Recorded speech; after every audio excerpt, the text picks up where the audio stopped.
Montrer l'importance de la sécurité digitale à l'ère du numérique, c'est le but de l'atelier de formation organisé par l'entreprise Solitech. Vous aurez les détails dans ce journal. Et puis le secteur privé vole au secours des sinistrés de la récente inondation à Abidjan. Voici pour les titres. Bonsoir à tous et bienvenue à ce temps d'information. Commençons par cet élément. Sensibiliser les entreprises à la sécurité informatique. C'est l'objectif visé par l'entreprise Solutech en initiant un atelier de formation ce jeudi à Abidjan. Il s'est agi au cours de cette formation de démontrer l'importance de la sécurité digitale à l'ère du numérique. L'atelier s'est tenu autour du thème « Sécuriser la transformation digitale de votre entreprise ». Ariane Touré et Maru Seri. La problématique de la sécurité des données constitue aujourd'hui une préoccupation majeure pour toutes entreprises qui aspirent au changement et à la performance. Ainsi, Solutech, une entreprise spécialisée dans la sécurité digitale informatique, a initié un atelier de formation pour sensibiliser les entreprises à la transformation digitale. On parle de transformation digitale. Ça veut dire on tend à rendre son système d'information le plus accessible possible, le plus ouvert possible aux partenaires, à des employés qui sont en déplacement, également à des consultants, à des clients. Et donc c'est tout ça la transformation digitale. Mais cette transformation ne se fait pas sans risque. Alors donc c'est l'objet de ces séminaires qui vise à faire prendre conscience des risques qui peuvent exister dans cette transformation digitale et justement à les accompagner en leur proposant des solutions pour y remédier, pour pouvoir assurer une certaine sécurisation dans le développement de leur business. Cet atelier qui vise la maîtrise des techniques de la cybersécurité permettra aux entreprises de mesurer l'impact du digital sur les métiers selon Omar Ben et Saïd, formateurs et représentants de la société internationale McAfee, partenaire de Solutech. Au cours de cette rencontre, il a été démontré aux participants comment réussir sa transformation digitale. Pour les participants, ce genre d'atelier devrait être le plus souvent initié, notamment en entreprise, pour permettre aux dirigeants d'entreprise de faire face à la réalité informatique quotidienne. L'objectif, c'est de sécuriser l'entreprise, de sécuriser toutes les transactions monétiques, toutes les transactions qui circulent au niveau de l'entreprise, que ce soit les transactions venant de l'extérieur, que ce soit les transactions à l'interne. C'est une très bonne initiative, voilà, qui va nous permettre d'approfondir tout ce qu'on exploite au niveau de McAfee et aussi pour les autres entreprises qui n'utilisent pas McAfee, de voir l'importance parce qu'actuellement, la sécurité du système, c'est une priorité. Créé en 2005, Solitech est un acteur majeur sous-régional et africain du métier d'intégration de solutions NTIC. Son objectif est d'accompagner efficacement les entreprises des secteurs des télécoms, banques, assurances et services publics dans leurs projets de systèmes d'information plus sécurisés et évolutifs. Au récent sommet sur l'action humanitaire qui s'est tenu à Istanbul, un appel mondial avait été lancé afin que les secteurs privés accompagnent le public. Ce projet a commencé à prendre forme en Côte d'Ivoire. En soutien aux sinistrés des récentes inondations, la plateforme humanitaire du secteur privé de Côte d'Ivoire se mobilise à travers des dons en vivres et non-vivres. Maxoubi. Nous avons pris un engagement. Ce matin, les entreprises membres de cette plateforme ont décidé de répondre favorablement à notre appel. Et nous sommes venus faire un don auprès de Madame la ministre.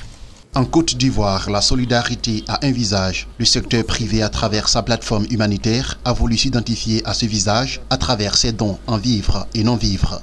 Des bidons d'huile, des sacs de riz, de l'eau minérale, du sucre, des pâtes alimentaires et la somme de 500 000 francs CFA virés sur le compte du Fonds national de solidarité. Cette action vise à venir en aide aux populations en détresse après les fortes inondations récentes en Côte d'Ivoire. Le secteur privé veut donc apporter sa contribution en tant que complément nécessaire à l'aide publique ou agir en tant qu'alternative à part entière. En fonction des besoins qui sont exprimés, nous, au niveau de la plateforme, nous lançons les appels au niveau des entreprises membres de cette plateforme et en fonction des possibilités des uns et des autres, les dons sont réunis. Depuis les inondations, les dons ne cessent d'arriver ici au siège du Fonds national de solidarité. Ce caractère humanitaire est salué par la ministre Maria Toukoni. Le gouvernement ivoirien salue toutes les initiatives de solidarité depuis le 19 juin 2018. Dès les premières pluies, je dirais que tous les Ivoiriens et toutes les personnes qui vivent en Côte d'Ivoire se sont mobilisés. Au départ, c'était de façon anarchique et de plus en plus organisé. Et le ministère en charge de la solidarité reçoit quotidiennement des dons pour venir en aide aux sinistrés. La plateforme humanitaire du secteur privé de Côte d'Ivoire est composée de la SOGECI, du ministère de la Solidarité, de la Cohésion sociale et de la lutte contre la pauvreté, des agences humanitaires du système des Nations Unies en Côte d'Ivoire et de la Croix-Rouge. Parlons éducation-formation à présent.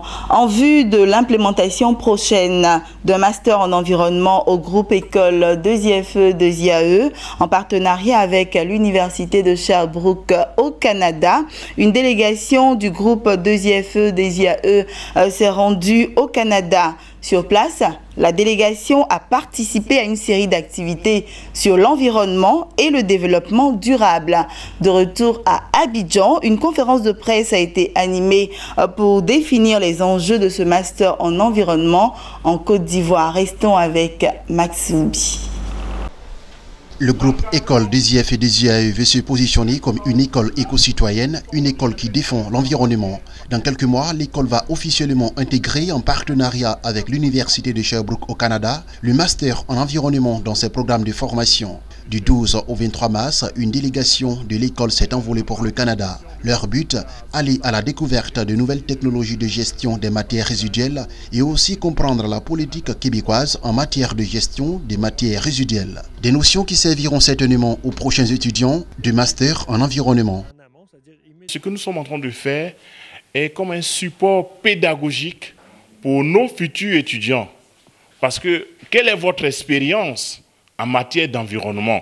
Si tant vous dites que vous voulez lancer un master en environnement et développement durable, alors on dira, nous avons organisé un premier séminaire en Côte d'Ivoire avec succès, avec M. François Lafortune sur la gestion des matières résiduelles.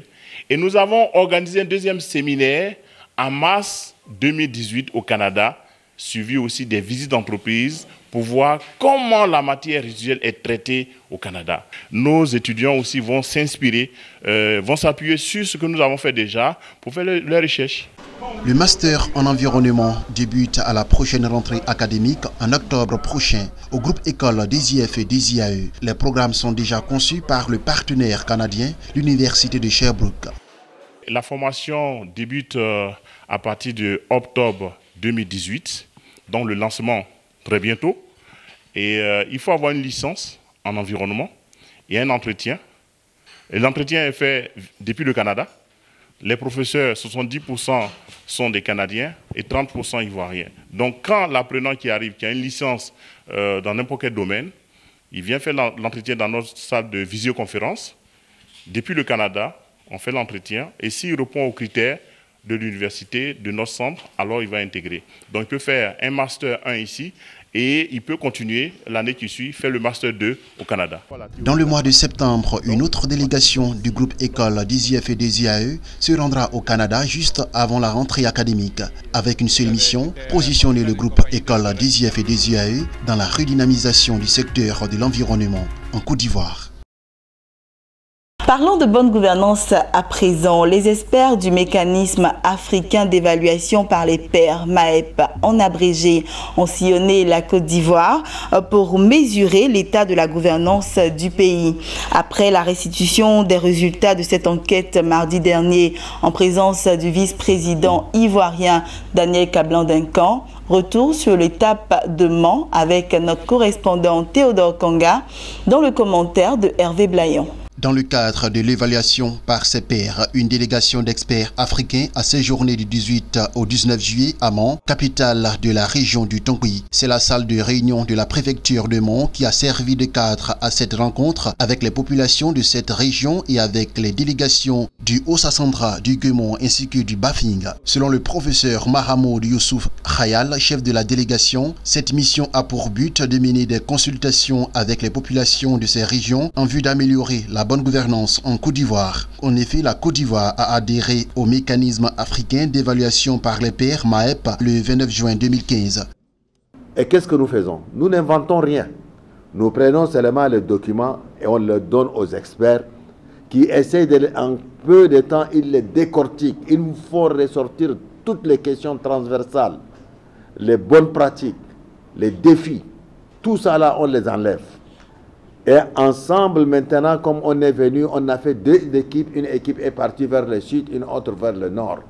On part dans les régions, ville par ville, région par région, et on essaye de comprendre.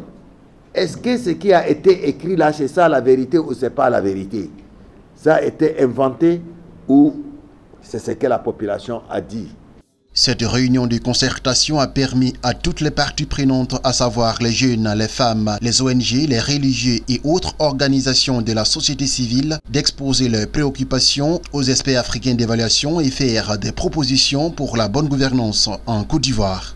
Nous prions aussi pour que tout ce qui a été évoqué, les autorités compétentes puissent prendre en compte tout ce qui a été dit. Et les côtés qui ont été corrigés, Dieu merci, et les côtés qui n'ont pas, j'ai pris Dieu pour qu'ils puissent corriger ces côtés-là. Concernant l'éducation des enfants en milieu scolaire, puisque quand on dit les microbes, aujourd'hui nos écoles ils sont polluées par la drogue. Parce que la drogue se vend dans les établissements comme des petits bains. Et le problème des prisonniers, la loi qui se vit au niveau de la prison, bon, nous prions Dieu pour que vraiment tout ce qui a été évoqué, les autorités compétentes puissent prendre ça en compte. Cette évaluation a été très capitale parce que toutes les couches sociales ont parlé. Chacun a dit ses préoccupations. Nous avons déjà entrevu des défis que nous devons effectivement chercher à relever. Dans toute la gouvernance, il y a des choses qui ont été bien et puis il y a des choses aussi qui restent à faire. C'est suite à l'adhésion de la Côte d'Ivoire au MAEP que la Commission nationale du mécanisme africain d'évaluation par les pairs a été créée pour conduire le processus d'évaluation interne et sa mise en œuvre en Côte d'Ivoire. Objectif, s'assurer un caractère inclusif et participatif de ce processus. Et puis avant de clore ce journal, sachez que la Société financière internationale SFI, organisation du groupe de la Banque mondiale dédiée au secteur privé, s'engage à financer le secteur privé égyptien à hauteur de 2 milliards de dollars d'ici 2019. L'information a été donnée par le directeur général de cette institution à l'issue de sa rencontre avec la ministre égyptienne de l'investissement et de la coopération étrangère. Il faut préciser que ce montant pourrait être revu à la hausse afin de soutenir l'entrepreneuriat et les PME. Voilà, c'est ici que nous refermons ce journal. Là, j'ai été très heureuse de vous l'avoir présenté. Restez sur Business 24 Africa.